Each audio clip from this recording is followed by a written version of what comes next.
Hello everyone, and welcome back to our Story Corner. Today, we're journeying into a deep, dark forest for one of the most classic fairy tales ever told. Get comfy, and let's dive into the story of Little Red Riding Hood. Once upon a time, nestled at the edge of a vast, whispering forest, lived a sweet little girl. Everyone in her village adored her, but no one loved her more than her grandmother. Grandmother had once lovingly sewn her a beautiful cloak of bright red velvet, complete with a matching hood. The girl wore it everywhere she went, and soon, everyone simply called her Little Red Riding Hood. One sunny morning, her mother called to her.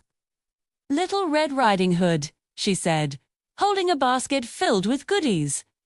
"Your dear grandmother isn't feeling well. I've packed some fresh bread, a little pot of butter, and a bottle of juice for her. Please take this to her, but be very careful."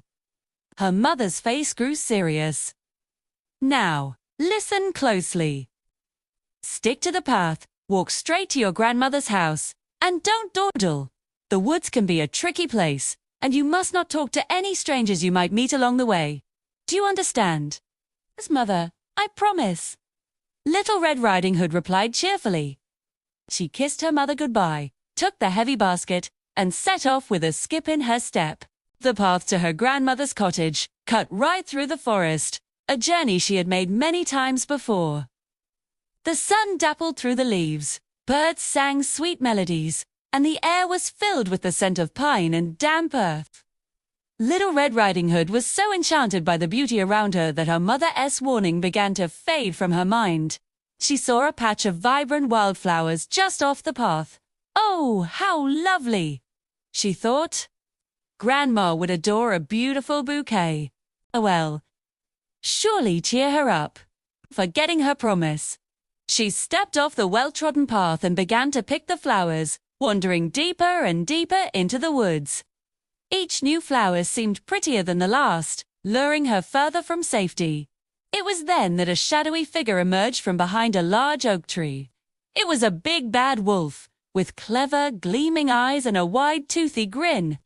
He had been watching Little Red Riding Hood from a distance, and now he saw his chance. "Good morning, little girl," he said, his voice surprisingly smooth and friendly. Little Red Riding Hood, startled but not yet scared, looked up. She had never seen a wolf before and didn't know what a dangerous creature he could be. "Good morning to you too, sir," she replied politely. "And where are you off to so early in the day?"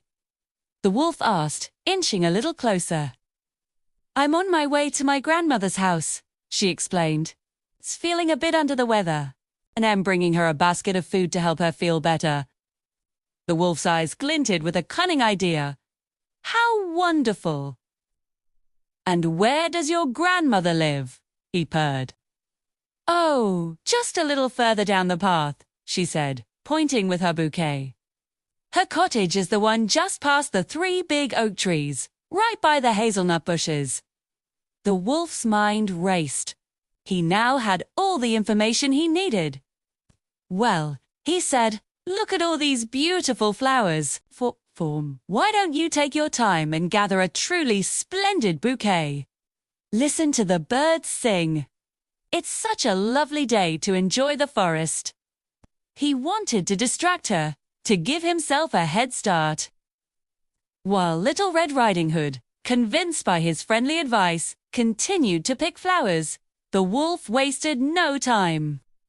He darted through the undergrowth, taking a secret, much shorter path directly to the grandmother's cottage.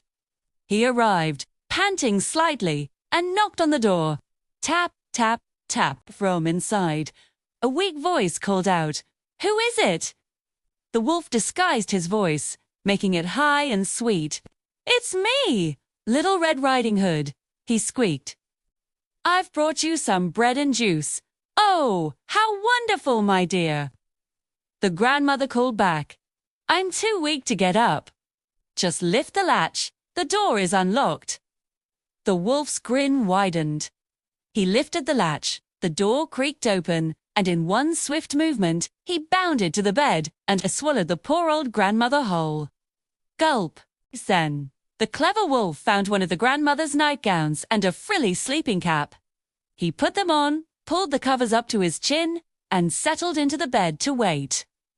A little while later, Little Red Riding Hood finally arrived at the cottage. She had a huge, beautiful bouquet of flowers in her arms.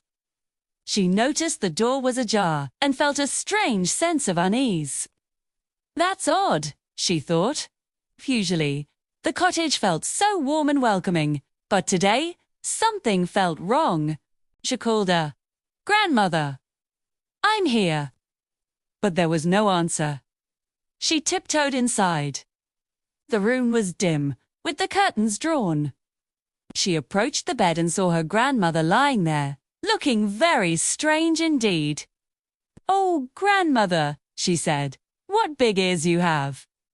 The wolf, in his disguised voice, replied, "All the better to hear you with, my dear." "And Grandmother, what big eyes you have." "All the better to see you with, my dear." But Grandmother, Little Red Riding Hood leaned closer. "What big hands you have." "All the better to hug you with, my dear," the wolf croaked, barely containing his excitement. "Oh, Grandmother, but what a terribly big mouth you have." "All the better to eat you with." The wolf roared, leaping from the bed. And in one giant gulp, he swallowed Little Red Riding Hood, just as he had her grandmother. With his belly now full and round, the wolf felt very sleepy. He flopped back onto the bed and soon began to snore, very, very loudly. Now, it just so happened that a woodsman was passing by the cottage. He heard the incredibly loud snores and thought, "My goodness, the old woman is snoring quite loudly. I should probably check to make sure she is all right." He peeked through the window and saw not the grandmother, but the big bad wolf, fast asleep in her bed with a suspiciously large belly. The woodsman knew this wolf. He had been tracking him for days. Hugh immediately realized what must have happened. Thinking quickly and quietly, the woodsman grabbed a pair of large sewing scissors he saw on a nearby table. He crept over to the bed and carefully snipped open the wolf's sleeping belly. And who do you think popped out first? Little Red Riding Hood. And right after her came her grandmother, both a little dazed but completely unharmed. They were so relieved. To make sure the wolf couldn't cause any more trouble, they filled his belly with heavy stones from the garden. Then the woodsman sewed him back up. When the wolf finally woke up, he felt incredibly thirsty and his stomach was terribly heavy. He staggered out of the cottage towards the well to get a drink. But the stones were so heavy that he lost his balance, toppled over the edge, and fell right in. Splash! And that was the end of the big bad wolf. Little Red Riding Hood, her grandmother, and the woodsman celebrated with the bread and juice. From that day on, Little Red Riding Hood never, ever strayed from the path or talked to strangers in the woods again. She had learned her lesson the hard way. And that's the story of Little Red Riding Hood. A good reminder to always listen to the advice of those who care about us. Thank you so much for listening today. If you enjoyed our story, please hit that like button and don't forget to subscribe for more adventures. We'll see you next time. Bye for now.